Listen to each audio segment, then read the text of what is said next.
this week's episode of Whatever Happened to Fun. I'm Bella. I'm Michael. I'm Devin. Whatever Happened to Fun is for the girl who's always looking for an apartment, a job, or a boyfriend. Mm-hmm. Wow. And what are you guys looking for? Oh. Well, actually, a lot's changed since we recorded this 3 weeks ago. So, yeah, I also feel like I just asked that question like I'm like reciting my line. Yeah, you said it like you were reciting your line. But hey guys, what are you looking for this week? All right, do another line read, make it a little bit more natural, make it flow a little better. I think personally, I don't need an apartment yet. Yeah. And my job is okay too. And I'm not in a rush for a boyfriend, so it's like all three, but also none. It's But like also none a of them, job. but I'm also good all with a of them. job. Yeah, Yeah. Yeah, I would Well, actually put job on my number one. Me and Okay. Devin and I just decided to stay in our apartment Yeah. again for a third year, or is it a fourth year? How This does is- that work? This is we're going on our 4th year. Wow. So we're going to be seniors. We're going to be seniors in our apartment, and Yeah. we decided on At this Turtle because... Bay High. At Turtle At Bay Turtle Bay High. High. We decided on this also because Bella negotiated our rent down so lovely. Ooh. So- Landlord, if you're watching this, love you. By help of your real estate agent, Seema. Exactly, if you will. And I have like those Samantha Jones PR skills, so it's like Yeah. it's not getting past me or Seema, you know. So I guess technically I love my job, so I guess I would say I'm looking for a boyfriend, although I don't want one. Ooh. But You're definitely not looking for I'm the definitely other not things, looking for yeah. either of the other two, so that would be my. Okay. Well, this week the concept is shows about female friendship, but mainly Sex in the City. I bring it to shows about female friendship because also We Love Girls, which is in many ways a response to Sex in the City. But also today, Rachel Sennett's new show about friendship just got Yeah. announced. It's coming out in November. I'm so excited. So But that's excited. set in LA. LA. And it Yeah, makes we're going me, to LA. It makes me care about it significantly less. I know. But I Hate to say it. am, yeah, I am excited because I don't know. I want to know more about. I feel like I just always have such a bad taste about LA in my mouth. So like, if it like makes me happier, that makes me happy. I don't know. Yeah. It's Like, I'm definitely, gonna watch it means it's going to be very different. So Yeah. I'd be Yeah. interested to know. Less like, for us to relate to. Yeah. You know, we're just such New York souls. We're such a, it's hard to relate, and also LA is the fucking worst, so. And it's also just like I've never been, but do I want to? Do I care for Like- it? I think ever I care? do like. I think I would like it. I think you would like it. Yeah. Yeah. I think we would, I mean, I've been a few times, but nothing like of seeing the things I would Substance. want to see. Essentially, I was young, and then so I went it's for not- work. Yeah, it's not So, really fair to say. yeah, no, it's not yeah. fair. I think we would all like it in its own rights. I don't think I would, honestly. Really? I just don't think I would. I would like to visit, you know, but Yeah. I don't think I would ever need to visit after I visited it once. Once. Yeah. Okay. I think I want to go. We'll see. I want the burger. What is it called? In and Out? Oh, I want the burger. I've had it. I've never before, had so it. I maybe have as that well. takes Do away you the have it? charm. No, because when I went, I was alone most recently, and I tried to Postmate it, but they don't do Postmates. Oh, that's so it was so like weird. I would have had to have gotten in an Uber, See, gone. that's the thing about LA. Why is that true? Yeah. Like, literally, why is that true? I mean, my biggest LA roadblock is the fact that you have to drive, and I don't drive. That's like mine. you spend most of your Yeah, time in a roadblock, no pun intended. car. Yeah, if we literally. ever do our Sex in the City moment where we go to LA, Sex in another city. sex in a different city, we're really gonna, and that's my concept, having sex in a different city. Okay. I don't know which one. Well, we're gonna find out. We would have to figure out and quickly how we're gonna get around, like trying to go guess all the Ubers. places. Yeah, but it's like I don't know. There's no public transportation at all, right? Like no buses. There's like a bus system throughout LA. I don't think you would personally want to be on it. Any of Yeah. us on this couch want to be on it.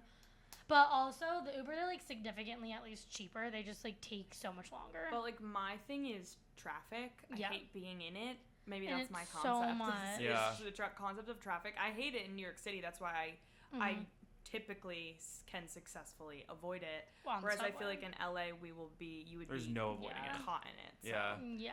Yeah. I just need to walk. I need these feet to be free. I need to step out of a. I love walking. I need Love to step walking. out of a place and then just be able to like go wherever Walk. I need to. Yeah. Yeah. You need the accessibility.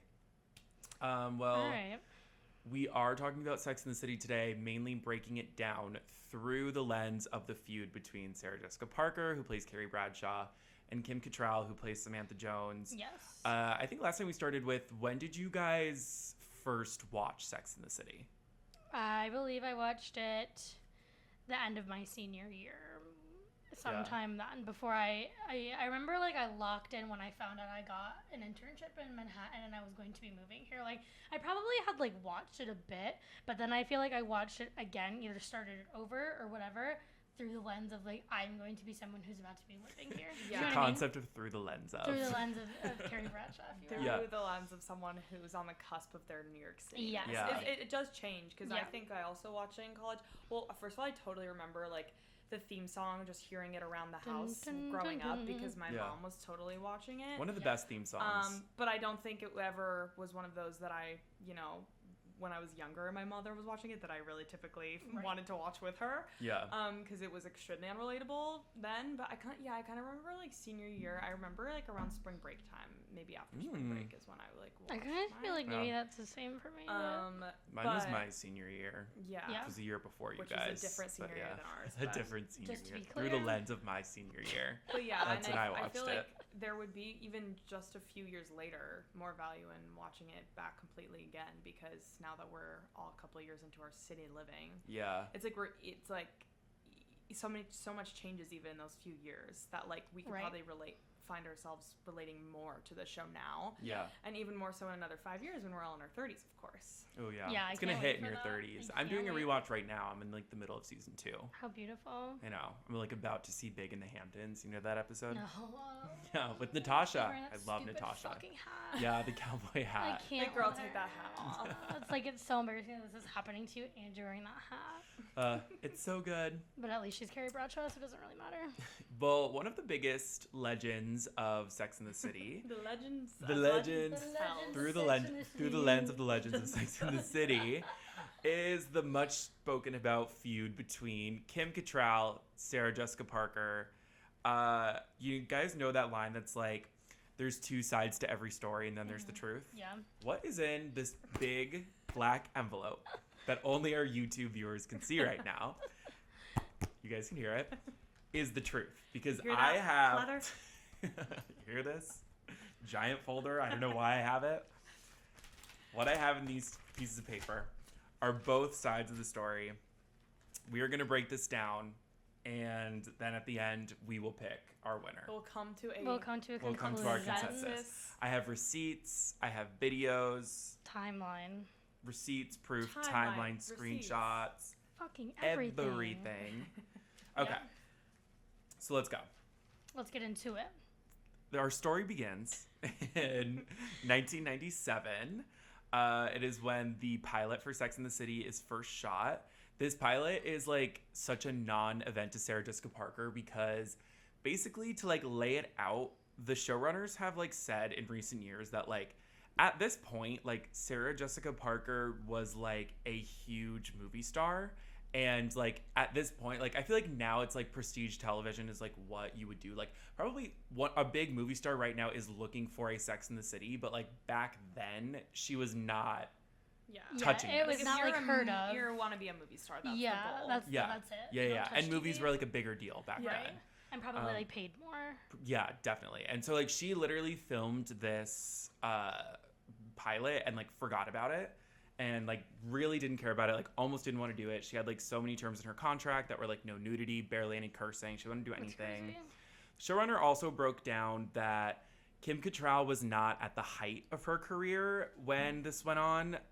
So she probably like had been bigger at one point and now like is still Kim Cattrall, but like not where In she the was back. way. I would probably compare her to like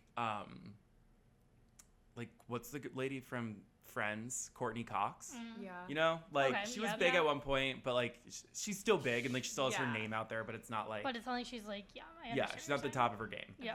And then And we already know she's older than. she's than- 10 years older. Yeah, which- Cynthia Nixon is a theater actress, so this was like her big break. Yeah. And Kristen Davis was doing some sort of like teens. Wasn't it like Dawson's Creek or something like that? She yeah. looks so young, so it makes She sense. looks so young. Yeah. I don't know if that. I don't think she was in Dawson's Creek. She was in I kinda some think she sort was. of like Dawson's Creek was.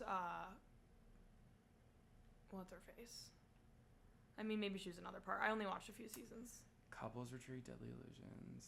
It would be Melrose like Place. 9. Melrose Okay. Place is what I'm thinking of. Okay. Yeah. That's where Kristen Davis came from. So basically, when this first started filming, Kristen Davis, Cynthia Nixon, and Sarah Jessica Parker became a group, and Kim Cattrall just like never joined that group. Yeah. From the beginning. Like that was just how things started. And so overall, we didn't know, like we never know how much any of them were paid for the series. But we do know that Kim was always wanting more because she was the fan favorite. And like she knew that she was everyone's favorite. So she thought they all deserved equal. But we can assume Sarah Jessica Parker was making more than them, especially because she was also an executive producer, which probably also pissed Kim off because it's like she gets to make all the decisions too. And she's the star. Yeah, there's and like she's a star. so much But it's more like she's not only the focus of the show, but she was already a movie star at this Yeah. point. So I also am she's sure getting that like more. Kim probably was getting paid. If there was like a ladder, Kim was probably under Sarah Jessica Parker and above the other two. 100, Eventually, at least. Yeah, But, like totally. maybe early on. Yeah. Who knows what their starting salary was. Yeah. Yeah, base salary. So basically, when the show starts, Darren Star is the showrunner.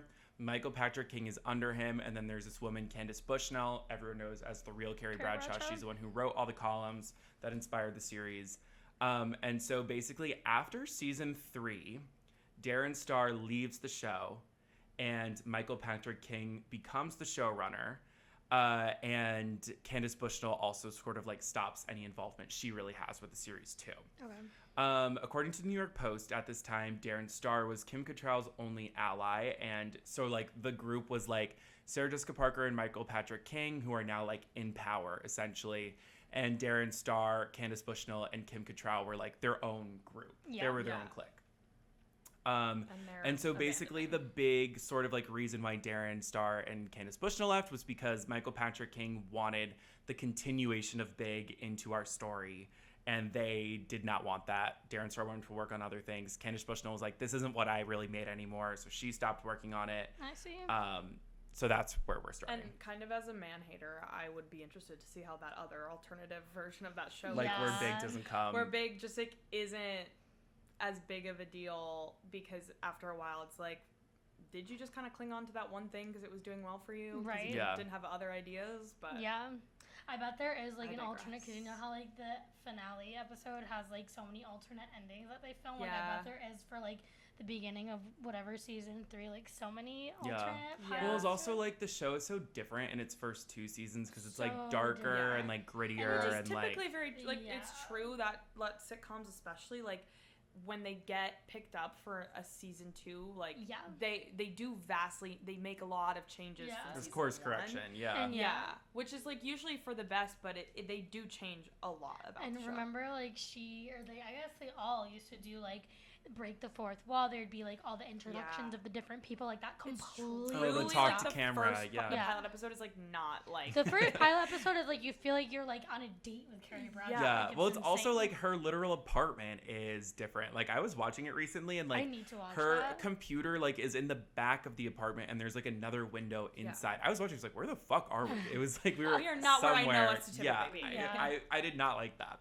It's so interesting. Yeah, so then this is like the new regime comes into play during season 3. So cut to 2003. Britney Spears was desperately trying to get a cameo on the show through Kim Cattrall, we can assume, because they knew each other through the movie Crossroads. And according to Us Weekly, Sarah Jessica Parker freaked out over this and says, I worked too damn hard to be upstaged by a mouseketeer. So she did not like that, Like- which I believe that. the Like, concept of a obviously. mouseketeer as an insult The concept is, of Britney Spears being a mouse. and also that on like, top of that is something to definitely keep in the back of in my back pocket, certainly for an Yeah. insult moving forward. I don't necessarily blame her, but like that's so. I just wonder horrible. like what the extent of what Britney wanted to do, because when you Yeah. think cameo, it's like, is it really that big of a deal? Yeah. Like, was The it gonna only- take up more than 10 minutes Yeah. of airtime? Right. The No. only characters that I can think like at the time she would have fit into are like those 3 girls who like wanted a birthday party and Samantha was doing their PR and they were so Yeah. young. Yeah. But I'm just also kind of like, They were, like, were they writing in a 14. completely new character? Was she gonna be Britney I Spears? imagine it was truly I just would- like one episode Yeah. cameo Yeah. celebrity shots. Like, Samantha gets a job doing PR for Britney Spears. That's probably true. exactly Yeah. what it would Yeah. be. Yeah, that's Yeah. probably what it was. All right, so also around this time, it was reported that Sarah Jessica Parker, Cynthia Nixon, and Kristen Davis are giving the cold shoulder to Kim Cattrall because she let it slip to an HBO executive that Cynthia Nixon was trying for a baby. So this, quote, exiled her at the lunch table.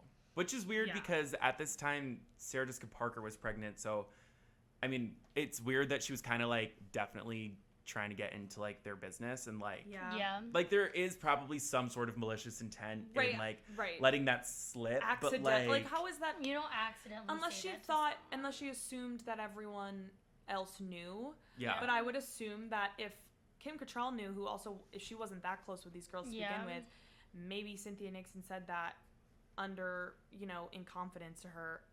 If they're not even that close to begin with, you would have had to assume that she prefaced that by saying, only don't you girls know, and that's it, whatever. Yeah. So accidentally letting it slip is like, that's kind of crazy. Yeah. My only thing is like, somehow Kim Cattrall knew through the grapevine, and just because she was on the outside of the lunch table, she assumed like, that escalated it higher. That's the only thing I could think of, but it kind of seems malicious. Yeah.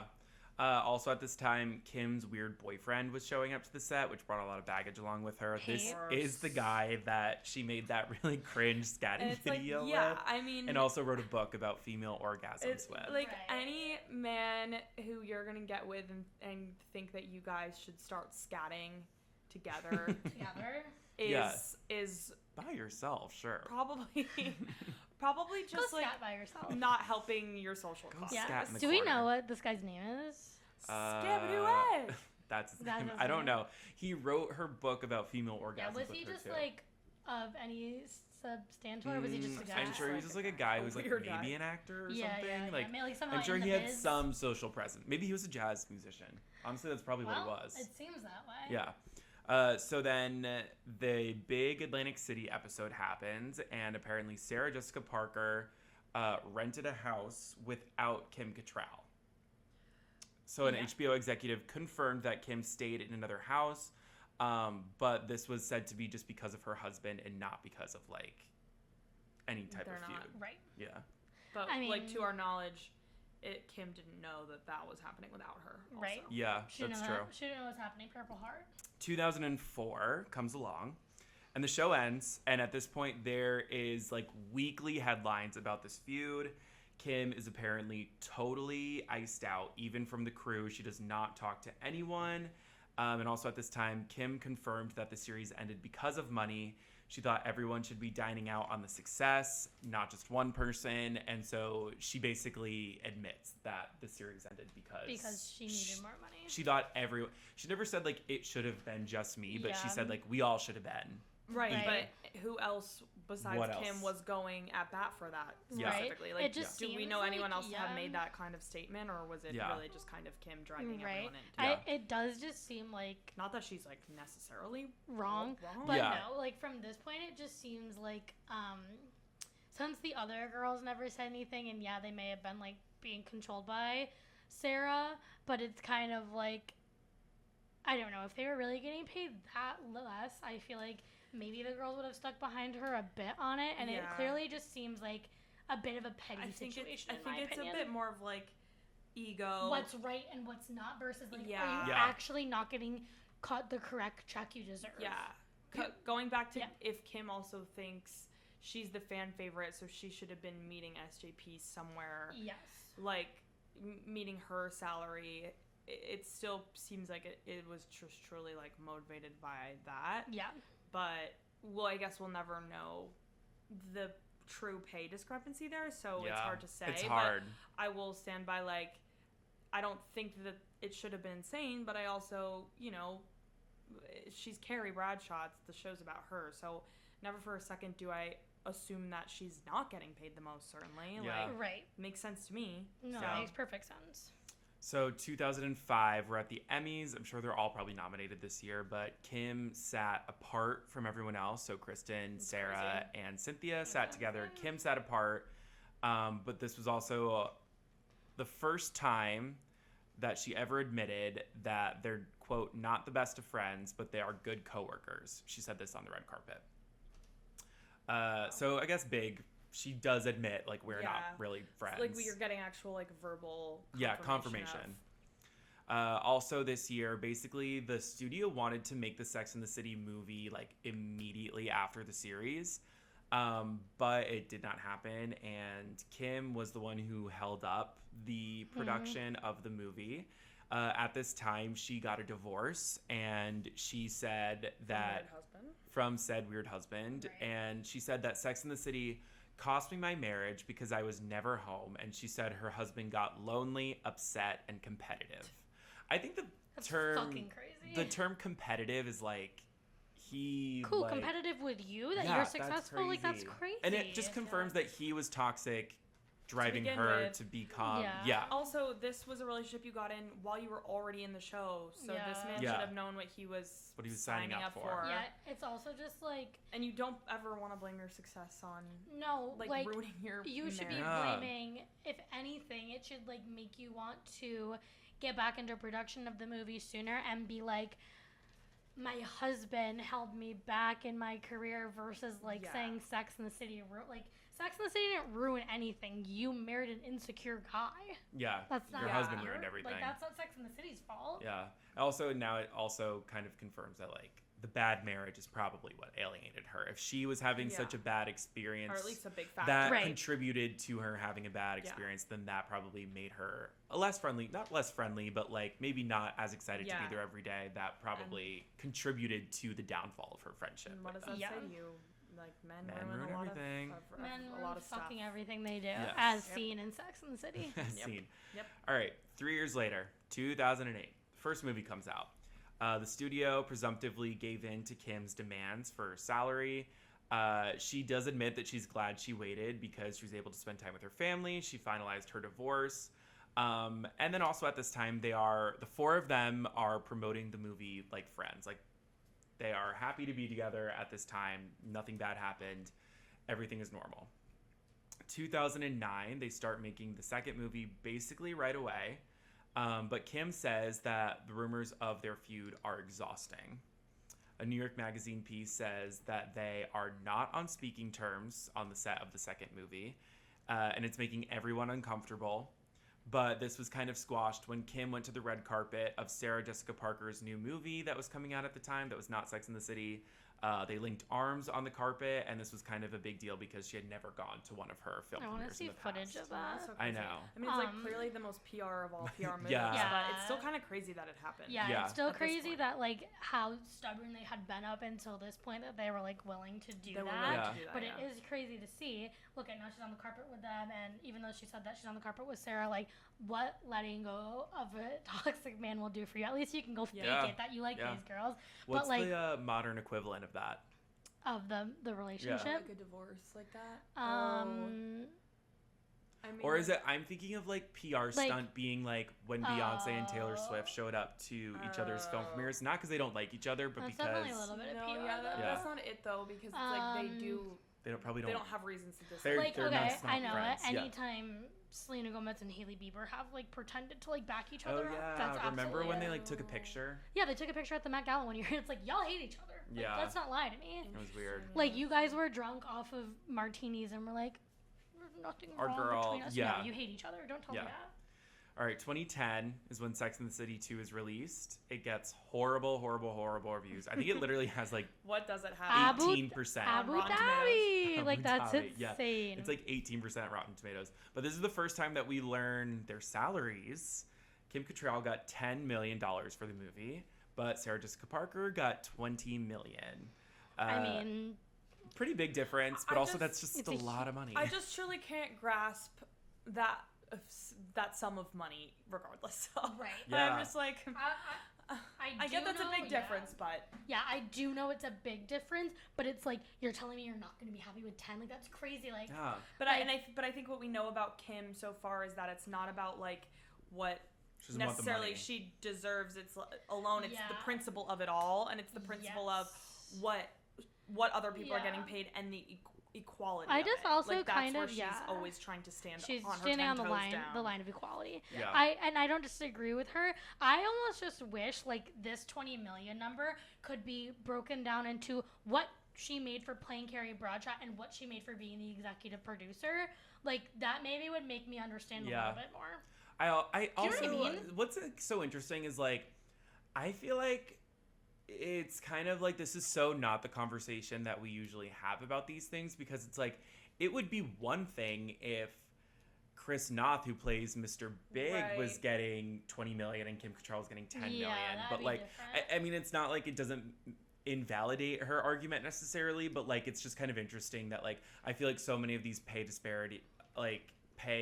inequality stories come from a man and a woman, and it's like, at this point it's two women, which you know, is in a way the rise and fall of the feminism of Sex and the City. Literally. So after Sex and the City 2 came out, Kim Cattrall told Variety that everything in me went, ugh. End of page 1. Of course she said that, and I can picture that coming out of her mouth. She had to do so much embarrassing stuff in that movie. Like, I probably would be like that too. Especially after like holding out for so long on the first movie and stuff too. And I'm like, this is the one that she like acts like they like everyone. She likes everyone. Like, it's crazy. Okay, so a couple years later, 2016. This is where things start to take a turn now. 2016, Sarah Jessica Parker posted a picture with Kim Cattrall for her birthday on Instagram. She called her sister in the caption. But this is very clearly like Sarah Jessica Parker wants to do a third film, and she's like buttering her up.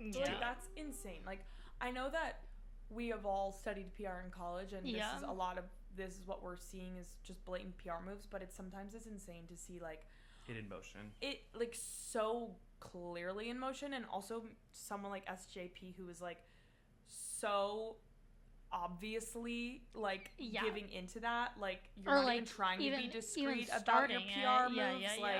She's truly just like not being discreet about the ways in which she is trying to butter Kim Cattrall up. Not even. And it's also like she has no shame. You're two grown women, and also Kim's older than you. It's like that's something that like a 20-year-old would do. Not even like a high schooler would do that. Like it's so crazy. You're not even trying to go about this PR move in a little bit more of a classy, it would be something like a senior in high school who like you got in a fight with would do, so like you would do something for them. You know what I mean? Like that's crazy. It's so crazy. It was also the same year Sarah Jessica Parker was on Howard Stern.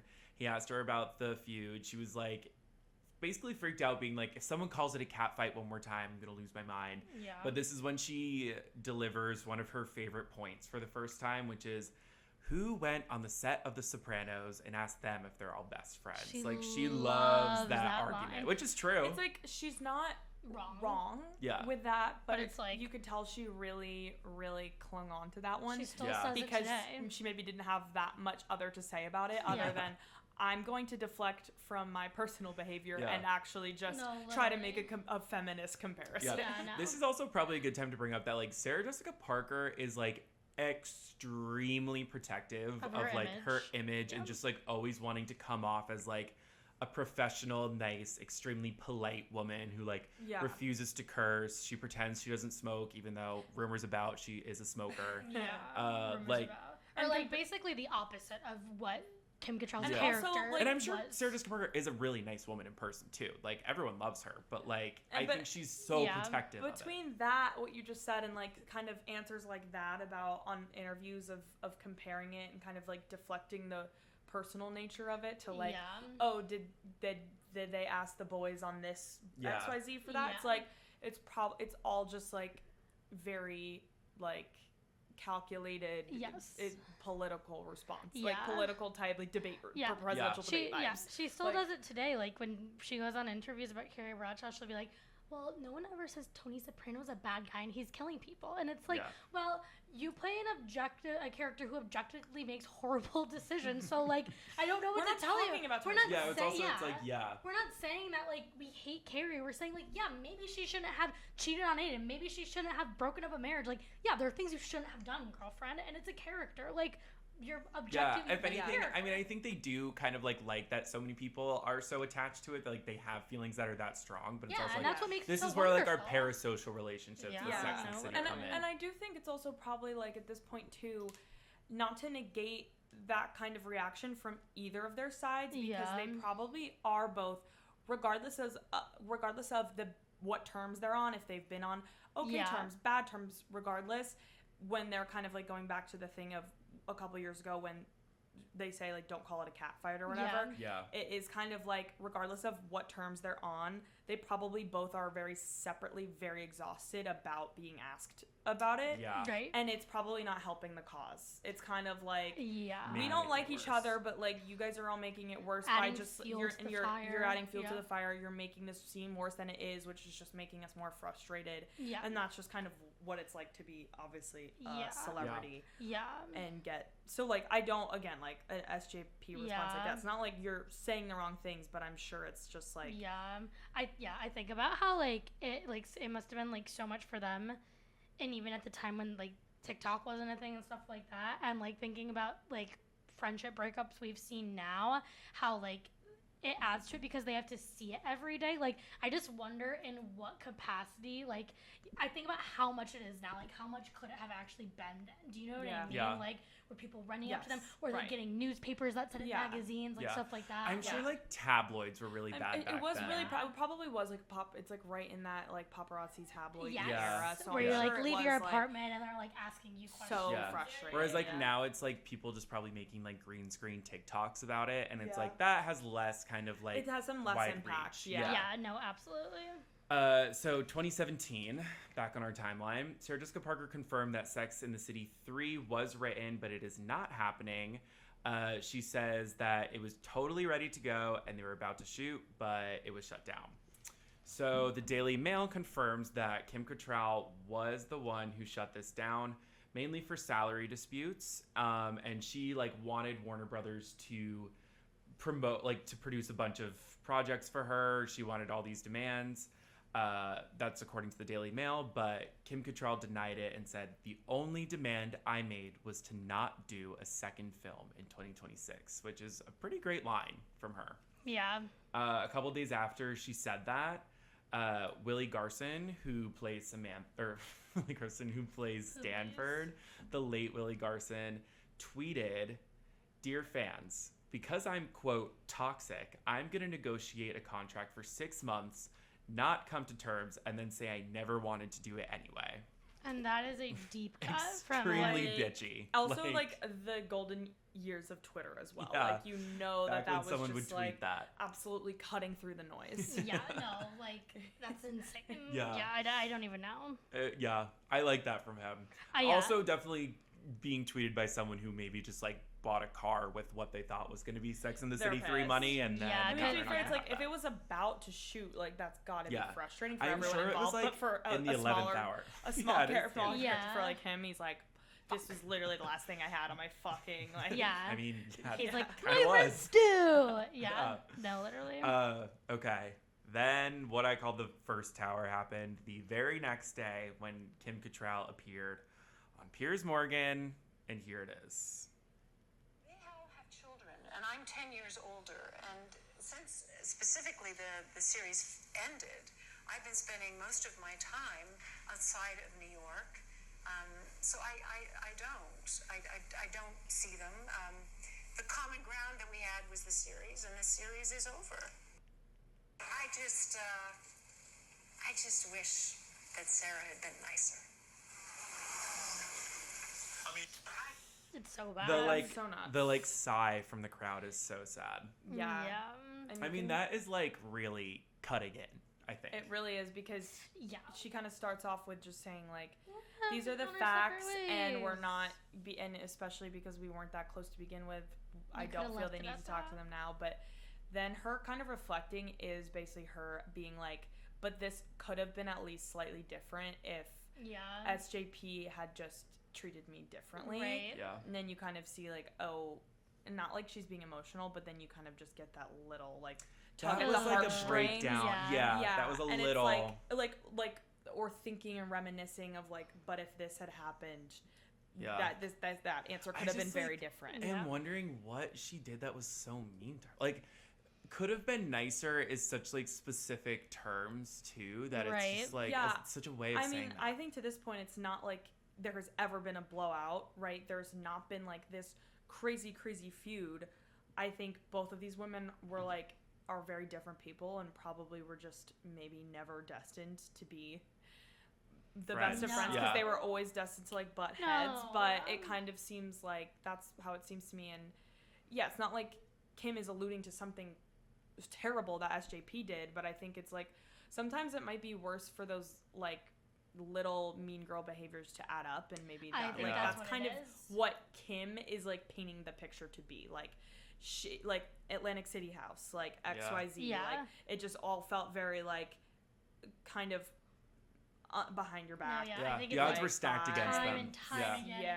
She could have gone out of her way to do just even like say hi in a nicer way, and then that pissed her off. Like I don't think it's this one thing that like was a horrible And meanwhile, thing. then she's like painting this image of like being the perfect, like nicest woman celebrity ever. Yeah. And that's also pissing Kim off more because it's like you have these mean girl behaviors behind scenes. She's like battling, and then when she goes to say something like that, and the audience reaction is that it's because Sarah has done such an excellent job of like preserving her reputation. So it's like. Yeah, it's kind of an uphill battle that Kim like will never really win because of like so many outside factors. Yeah. After this, a new article came out saying that Kim was a victim of mean girl behavior on the set. It confirmed the Atlantic City House rumors, and it said that Kim was totally isolated and sat alone at lunch, which is super sad. I hate that. Yeah. I hate that like which vision again, of her. It's all just giving like, you know, you were just like kind of bullied a little bit. Yeah. Like you weren't like there wasn't anything insane that happened. It was just like you were a victim of literally like high school bullying. Which is insane. And it never they didn't do anything to make it better. Yeah. Okay. 2018. This is when things get even worse. Second Tower. Kim's brother really tragically passes away. Everyone like publicly has sympathy. But Kim posted something on Instagram, and although she does not follow Kim on Instagram, Sarah Jessica Parker commented on it, and Kim Cattrall took to Instagram, and the picture that she posts is text. Yeah, she posts like picture of a text, and the text says, "I don't need your love or support at this tragic time at Sarah Jessica Parker." Like grid. As if grid that posted that. Yeah, which is like already so bold and also kind of just strange that she thought that would work, I guess. Right. But then it gets worse. In the caption, Kim Cattrall wrote, "My mom asked me today, when will that Sarah Jessica Parker, that hypocrite, leave you alone? Your continuous reaching out is a painful reminder of how cruel you really were then and now. Let me make this very clear if I haven't already. You are not my family. You are not my friend. So I'm writing to tell you one last time to stop exploiting our tragedy in order to restore your, quote, nice girl persona." And then the caption ends with copy and paste link, and it's a link to a New York Post article that the headline is "Inside the Mean Girls Culture That Destroyed Sex in the City." Perfect. So this is like total literally line in the sand. Shots fired. You are a horrible person. I never want to talk to you which again. I mean, it's like, okay, she's clearly going through an emotional time. Yeah. And like, is she wrong? No, I don't think so. But like, clearly, those actions are like a woman who is emotional. Yeah, a woman who is like, I don't care at this point. Like, but it also, I think in a way, like makes her look like not bad because people are probably understanding that she's going through mourning. this.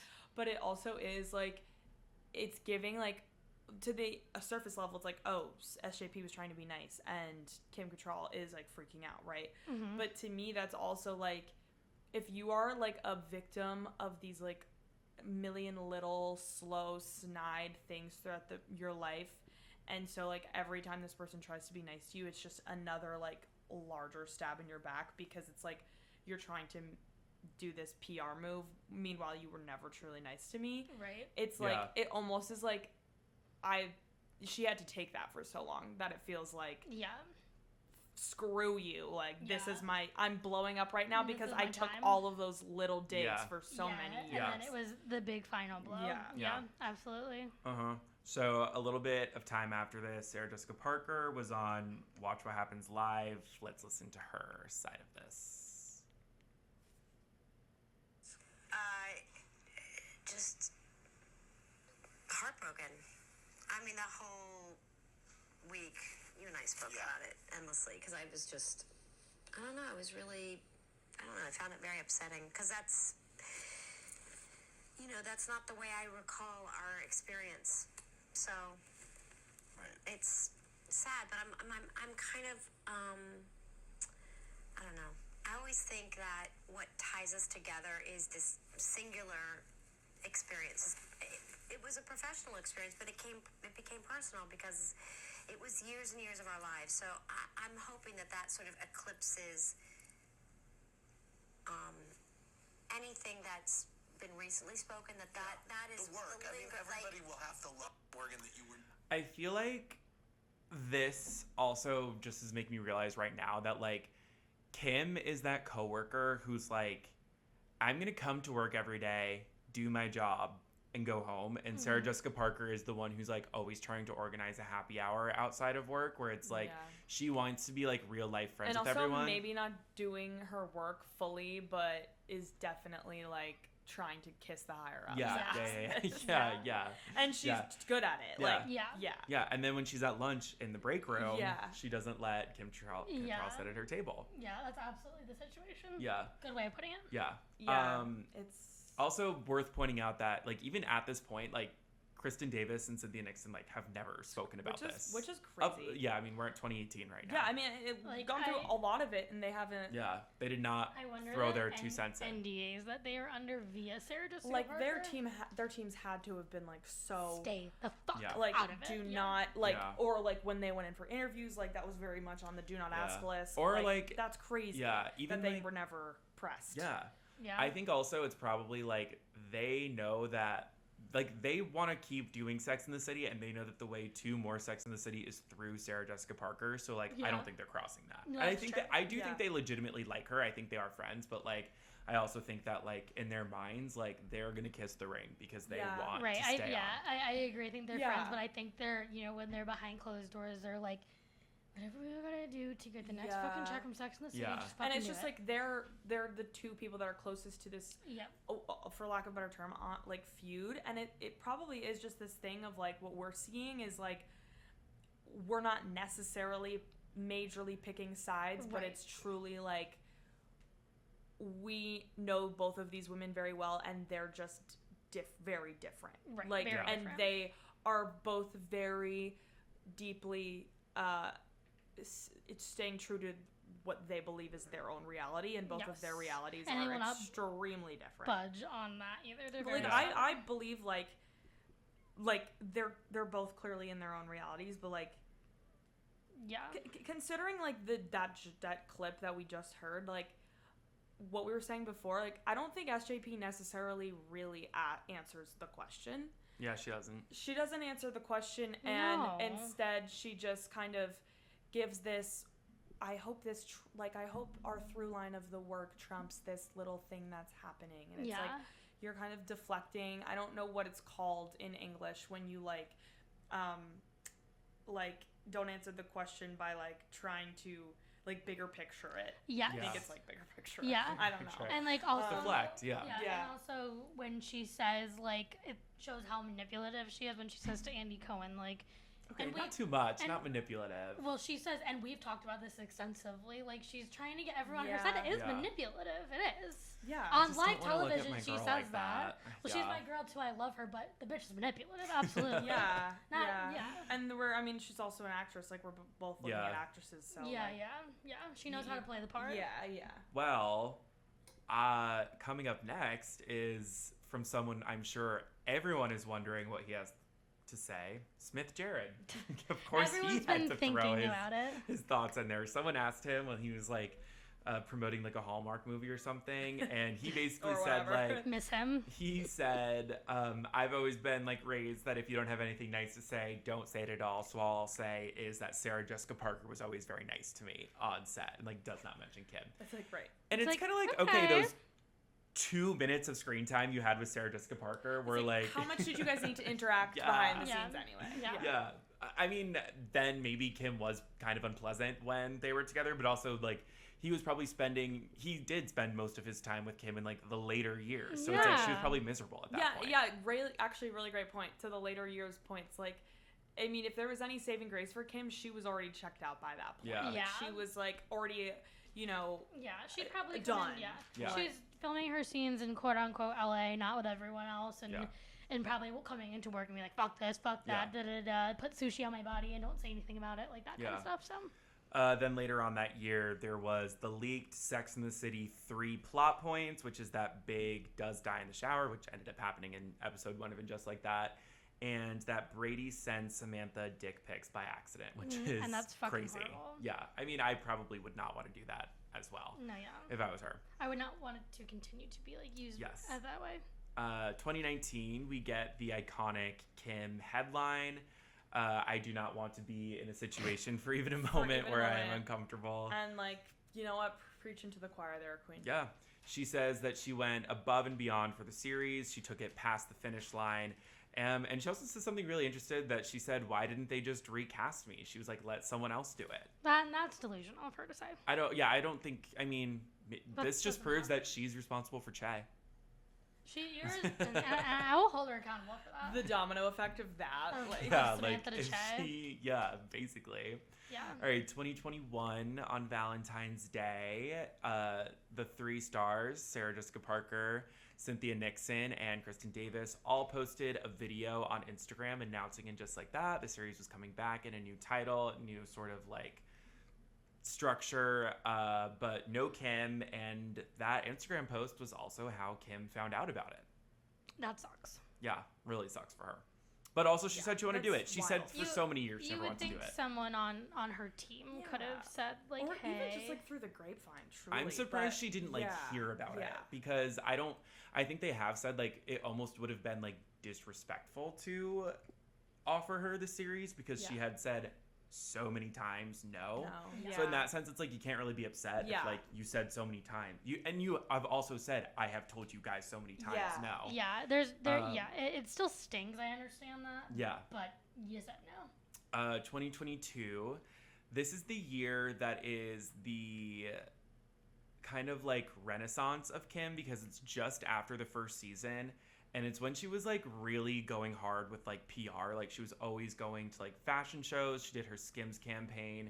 She was honored at, like, a variety, like, women in entertainment luncheon that was televised. And she did this whole speech about, like, the power of the word no. And it's like, no, I don't want to do that.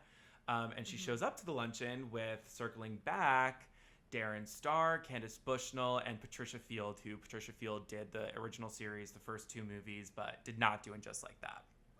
Worth noting that Darren Star and Patricia Field are working on Emily in Paris at this time, and they did not do And Just Like That.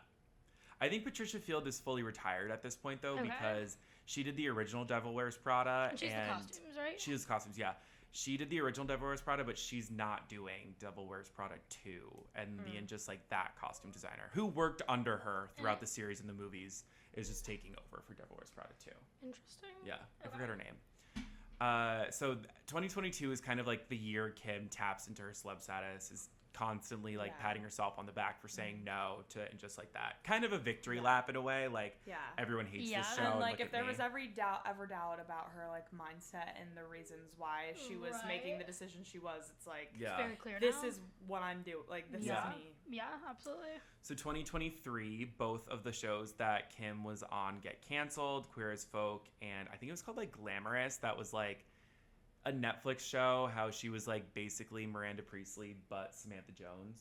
Did you ever watch that? No, I've never available to be seen. I think you can watch it. Yeah, it's like her and like this like young, fun, like non-binary like assistant, and they're just like in Paris. And it's like I think it's been described as like it's not toxic, but if anything, they're like having too much fun. Like that's kind of like the premise like we're of not, the series. Okay, I like that. But then this year, it's the 25th anniversary of Sex and the City, and it leaks that Kim Cattrall is making a cameo in the 2nd season of And Just Like That. She ends up confirming it on Instagram later on in that day. And while she does a whole press tour for this one cameo. And she said, it's so insane, but she says that the HBO president basically went over the heads of Michael Patrick King and Sarah Jessica Parker, met the price that she wanted, and her contract said that she had no contact with the two of them, and that Patricia Field would come back and do her costumes instead of being just like all that. of that. Just like going over everyone's heads, like. And apparently it was millions. I mean, for a 3-minute this is what scene. I was gonna say. Like, this had to have been for all, not even just like, just now the 2022 Power of Saying No, all of that, like.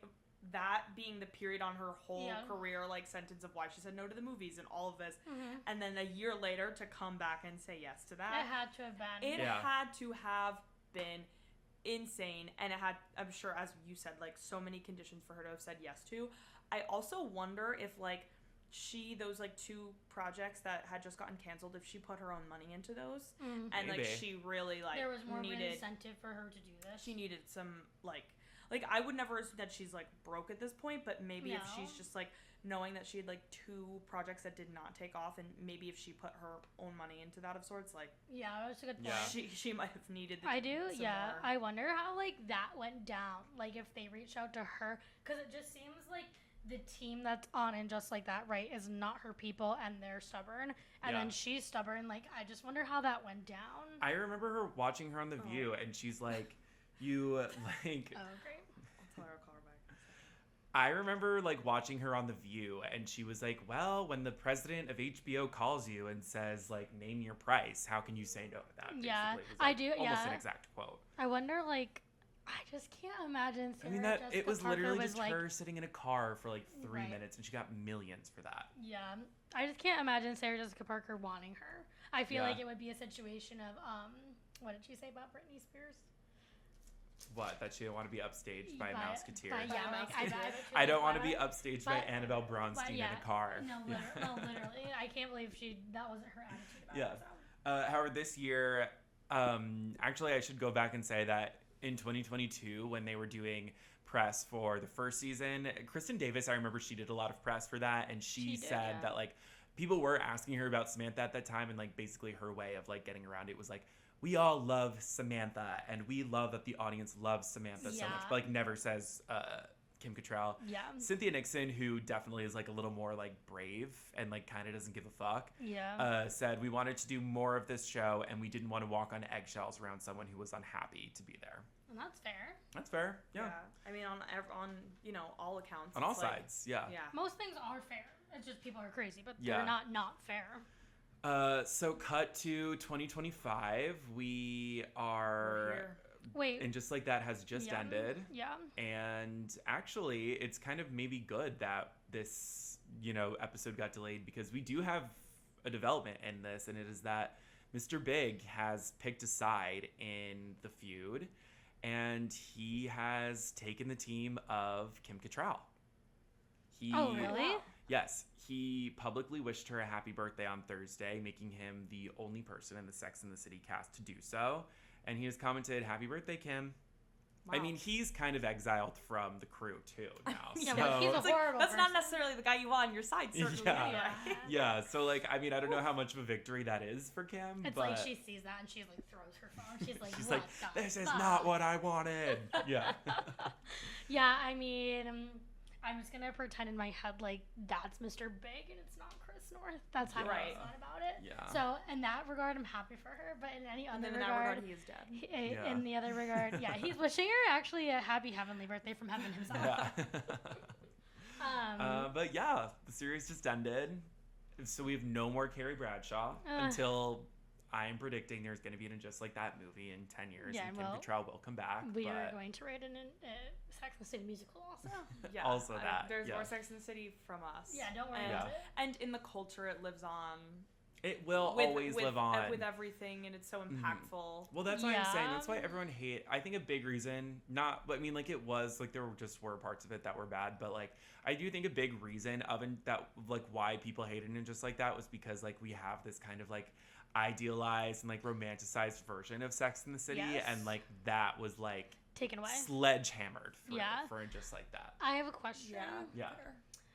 If Sex and the City 3 movie was made and it is the plot of the first season in Just Like That, or in all of Just Like That, I don't know, like, what do you think in just like that would have been after that? Do you know what I'm saying? I don't know if there would have been in it just. Do you like think that. there wouldn't have been a?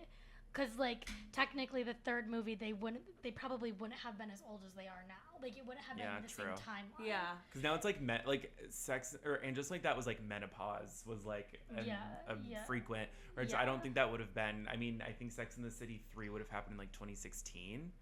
So yeah, and I mean maybe, but like I don't think so. They weren't that old back then. No, they're still not that old. They're still not that old. No, but it just would have been a different era, is all. Yeah. Because they've I don't think we would have seen Che. They've always gone based up, right? Like we wouldn't have gotten this like woke new take on the show, but they've always done it like based on the time that we are in now. Yeah. So like it would have been 2016. Well, yeah, it would have been like. Or like I guess 2016 was like Me Too. It probably would have been a lot of Me Too. Yeah.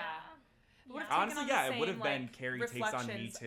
Yeah, and she would have done a great job with that. And like Samantha could have been Carrie's like publicist while she's talking about Me Too or something. The book is called Sex and the City and Me Too.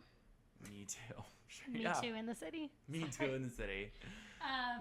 Well, now that we have run through everything, whose side are you guys on? I think two things can be wrong at the same, or right at the same time. And wrong. And also wrong. I think that's... Yeah, but I'm probably just on Kim Cattrall's side because I just think it sucks being in her position, and like, yeah, maybe she should have like shut up and just been like, I'm getting paid so much money anyways, and I'm like so famous because of this, like whatever. I do wish she had like a better team so she could have like then not maybe had to care about this as much and like gone on to like do something else that was also like up there in roles for her, so she wouldn't have had to.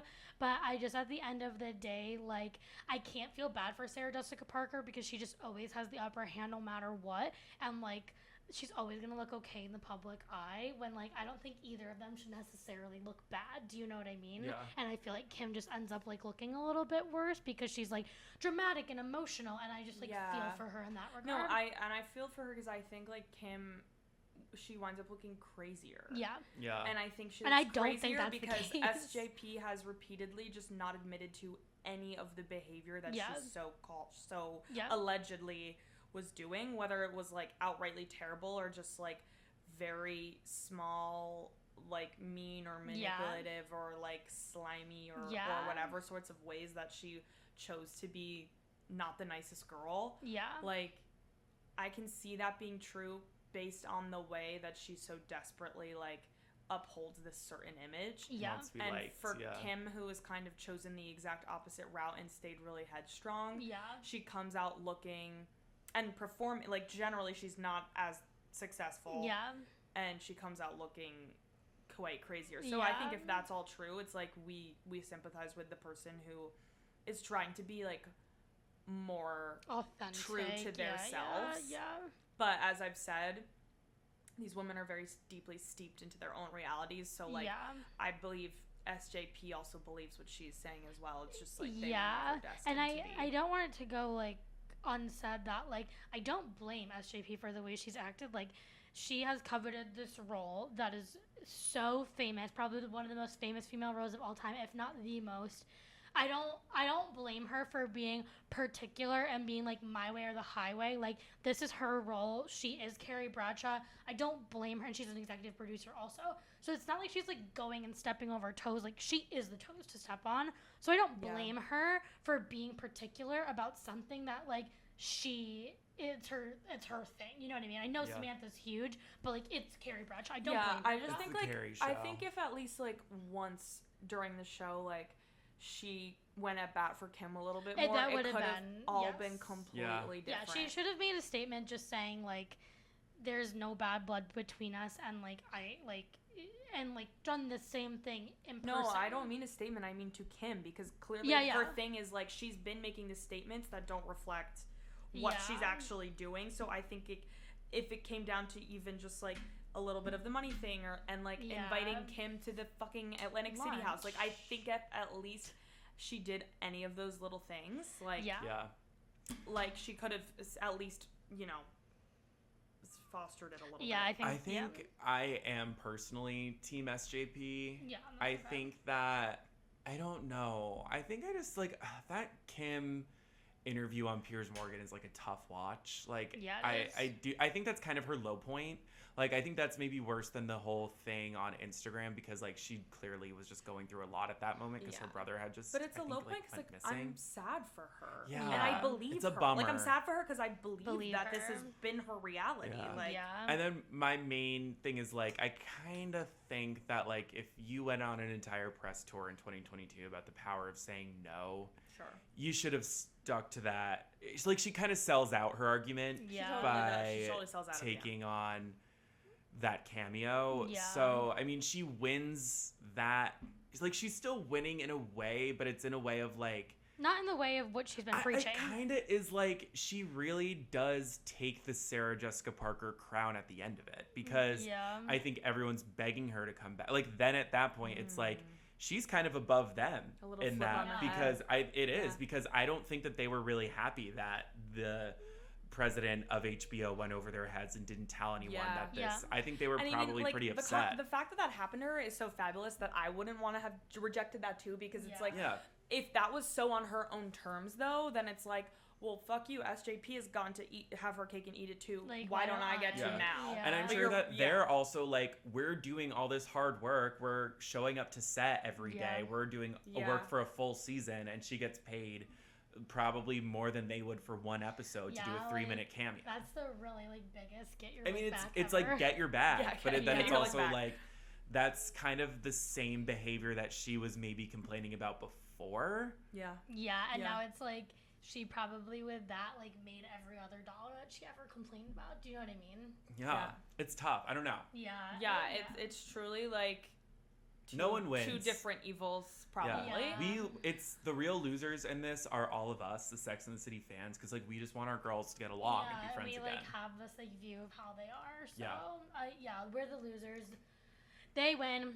Yeah, that's it. They're the winners and we're the losers. Let us know what you think in the comments and the reviews. Comments and reviews down below. Where do you side? Who do you side with? And in case you guys forgot, this episode will end with like that theater. Do you think I'm gonna do it better this time? Because like now you like know the tone. I actually like don't know the tone still. Like I do not understand. The writing is so bad. I don't understand. The writing is like so bad. Well, guys, we are going to do. Are we calling it In Just Like That Theater or Whatever Happened to Fun Theater? Whatever Happened to Fun Theater reading our from first, In Just our Like first That. installment, but our 1.2 version. Yeah. This is In Just Like That, season 1, episodes, I think 5 or 6.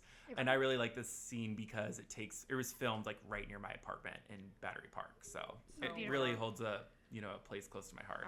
So in this, Devin, you're playing Carrie. Yeah. Bella, you're playing Charlotte, and I'm playing Miranda. Is there literally any more context you could give to this scene? Yeah, so basically, this is right after Miranda gets, like, finger banged by Che in the kitchen, and Carrie is, like, they're in the kitchen, and Carrie's in her bed, and Carrie, like, really needs to go to the bathroom because she just had surgery, and so she pees into a Snapple bottle inside her own bed while she hears Miranda, like, orgasming in the kitchen. Yeah. And then they come in and, like, she's pissed at Miranda for cheating on Steve because Big also just died. And it's like a lot of things. Like Carrie's also in a bad mood because she just had, like, a hip replacement or something. Because, they're old now. Miranda was just supposed to be taking care of her, and instead she kind of low-key pulled a Carrie on her. Do you know what I mean? Miranda's, like, kind of the Carrie of this scene. Yeah, literally. Okay, so 3, 2, 1, action. More bubbly? Definitely yes. It's delicious. You guys are sweet drinking this non-alcoholic bullshit with me. And I must say, I'm very proud of how you've stopped cold turkey. Well, before you get too proud, I seem to have replaced too much drinking with obsessive masturbation. Oh. Is it menopause, you think, or is it just my compulsive personality? Well, I can't see that I've seen a real spike in my sex drive these days, but I might not be the best control group. Oh shit, I'm sorry. If you're not up for hearing about my perverted fantasies, I understand. No, please, yak it up. Any time not spent there inside my apartment is time well spent. Yeah. I want to hear, who have you been fantasizing about? Honestly, Carrie's boss, Che. Oh, yeah. I get that. You do? Really? Oh, yeah.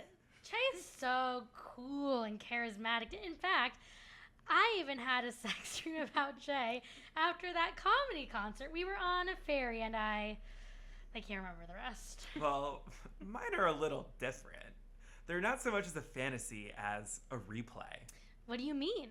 I'm going to tell you something, and you're going to have a big reaction, and I'm asking you not to. Okay. I hooked up with Che at Carrie's apartment after the surgery when we thought she was asleep. What? You had a huge reaction. Of course I had a huge reaction. You knew? Say something. Cheese? We had a big fight, but we're fine. You're fine? You're fine with this? No, she said, we're fine, not I'm fine. Are you not fine with it? I don't even know what it is yet. Well, I don't even know what it is yet either. It's an affair, that's what it is. It is not an affair. It was a finger. Oh, what? Oh, why can't this be real wine? What? Go ahead and say it.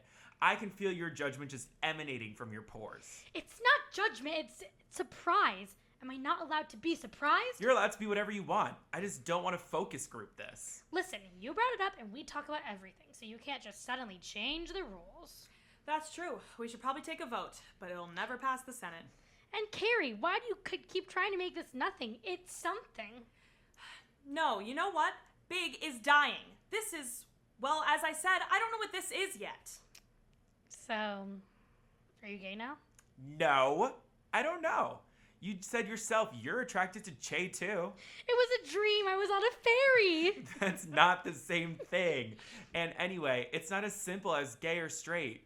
Che identifies as non-binary. Use whatever words you want. You spent your whole life with men. You're married to a man, and now you're suddenly having non-binary sex. It was the most alive that I felt in years. A finger made you feel alive. Everything about them made me feel alive. Them? There are others? No. She's using them as in Che's pronoun. Okay, can I just say one more thing? I'm just gonna say it. You are not progressive enough for this. That's it. What are you doing? I don't have to take this shit. Oh, god damn it. My leg is asleep. Help me. You're having a midlife crisis. You should have just dyed your hair. Not helpful. Miranda, stop. We already lost Samantha. I'm not losing anyone else. People are gone in a second. You can disagree, but you can't leave. I'm sorry, I want to understand. Well, when you do, maybe you can explain it to me. It's not only you. What is wrong with people just staying who they were? Some of us don't have that luxury. And scene. Oh, that was great. Wow. That scene really just encapsulates everything about it just like that because they're old. Miranda's an alcoholic. Carrie's being a bitch. Yeah. Big is dying. We lost Samantha. Yeah. Charlotte is not. I love the insult as you're not progressive enough for this. The craziest part of that is Charlotte just like doesn't even know what that is. Is it just like Charlotte's immediate reaction is just like I also had a sex dream. No, I love that about my Charlotte. It's like, yeah, I love the line of them. There's multiple of them. And also, her daughter came out as non-binary, right? Yeah. Is that might be after this? Well, no, I can't remember. but she says at the end, why can't people just stay who they are? And it was like a whole thing, like Charlotte just wanted like a little princess, so that's why like can't people just stay backstory to it as well. But yeah, and they bring up Samantha and Big. It really does. It goes all hard. Hits all the points. Yeah. Miranda's leg is asleep. It's like, wow, that's so mean. Like, Carrie is recovering from a hip replacement, and Miranda's like, my leg is asleep. And it's that's like, oh so my god, Miranda. they're like geriatric. Yeah. But yeah, I'm happy that this episode is finally coming out. Yeah, and it will. It will this time. Let's knock on some wood. Don't worry, like I said last week, the intern has been fired, so there should be no more issues there. Taking applications. Yeah. But yeah, we'll see you guys next week. Please remember to leave us a 5-star rating and review on Apple Music, on Spotify. Subscribe to our YouTube channel, like our video, leave us a comment by telling us whose side you're on in the feud. Yeah. Please. Yeah. We love you so much. And just like that, this episode's over. See you next week.